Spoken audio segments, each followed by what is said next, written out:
Hi, I'm Kristy Kutch. Today we'll be exploring how to use colored pencil and watercolor pencil for painting landscapes.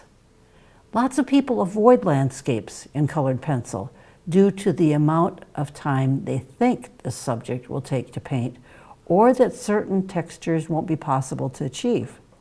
But I will teach you the tools you need to make landscape painting with colored pencil fun and easy.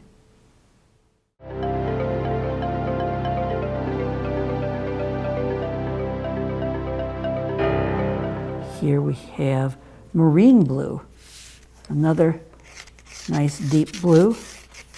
See, as I get up higher into the dome of the sky, the blues are going to become more intense. This can vary, of course, with atmospheric conditions or sunsets, but just for a pure blue summer sky, that works great. All right, there's my marine blue. There's some more gentian blue. Again, I'm intermingling this. And then finally, to top it off, I have Prussian blue.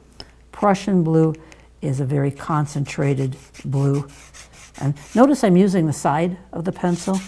I get lots of coverage that way. And I know this looks really dark, but it'll make sense. Trust me, it'll make sense once we get the heat gun going and we get it blended. So I'm going to take the heat gun, and when I turn it on, it's going to be very noisy, so I'm not going to try to talk above that racket, but I will have it probably less than an inch above my surface. And I'll start here at the horizon and just keep moving it back and forth for that concentrated heat, and it will make that colored pencil pigment more molten. All right, it's not going to bubble up, but it'll make it molten, and it'll be easier to manipulate it.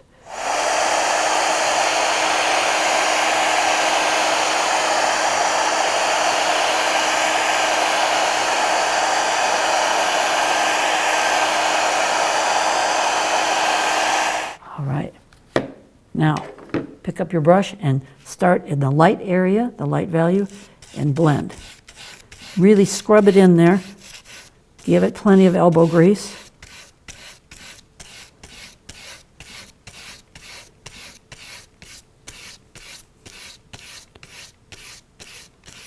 You can see how it's changing in character.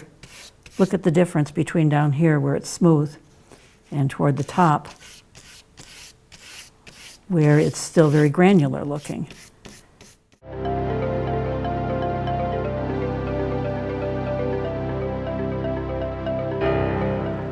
Now I'm going to move in. I may come back to that reservoir liner brush. I'm going to move in and use my sword brush, also known as a dagger striper brush. Notice I'm using the point of it though. I'm not using the broad side of it, I'm using the point of it. It has great snap to it. Nice precision. Dab it in. Don't be afraid to re-wet your brush, just like you don't need to be afraid to change the water either. If the water isn't too clear anymore and you're afraid it's going to affect your future colors, and go ahead and change the water and get some clear water. And I will continue like this, but you can tell, see, there it got a little bit soupy. So I'll go back with the moss green, draw it in. I don't even care if it's wet, this paper will take it. It's very sturdy. And go in a little bit with the dark green, reinforce those colors, and then just gently activate that. By activate, I mean dissolve it. Just another term for dissolving your dry colors. And you can see the trend of what I'm doing there all the way down to the bottom. If I want to get some highlights on it and make it a little more obvious, I can take either that light cobalt blue that I used before, or this one is called bluish pale. And I'll do it even while it's wet. That's okay, it won't hurt the pencil, and it certainly won't hurt the paper. And dab this off. See, it gives some nice light blue highlights. There, some places it kind of blends in with the wet pigment. But you can see here the light is glinting up here. This is the top of the bow, and it has that definite bluish tinge to it.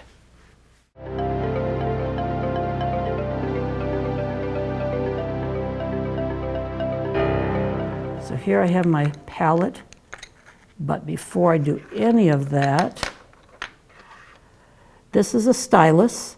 I'm going to use this to incise and dig right into the paper and create little valleys and depressions in the paper. This is wonderful for dune grasses. I have loosely drawn the line of my dune grasses. I've drawn them in cream just so that they'll show up for my own reference. And sometimes this takes some muscle. Give it some muscle and go ahead and incise those grasses. Don't make them all absolutely straight. Let's have some of them sort of curving, some bend down, and just give it some muscle. Can you see? Here we go. You can see the line impressions coming through, enhancing the textures of those grasses. It's amazing how many strokes you can put into a field of dune grass.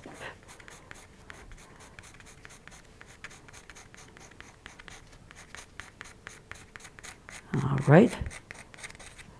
And then, see, it's starting to have some dimension here. And then there are some highlights here where the sunlight is hitting the dune grass. That's a magical time. Ooh, look how nicely those line impressions show up.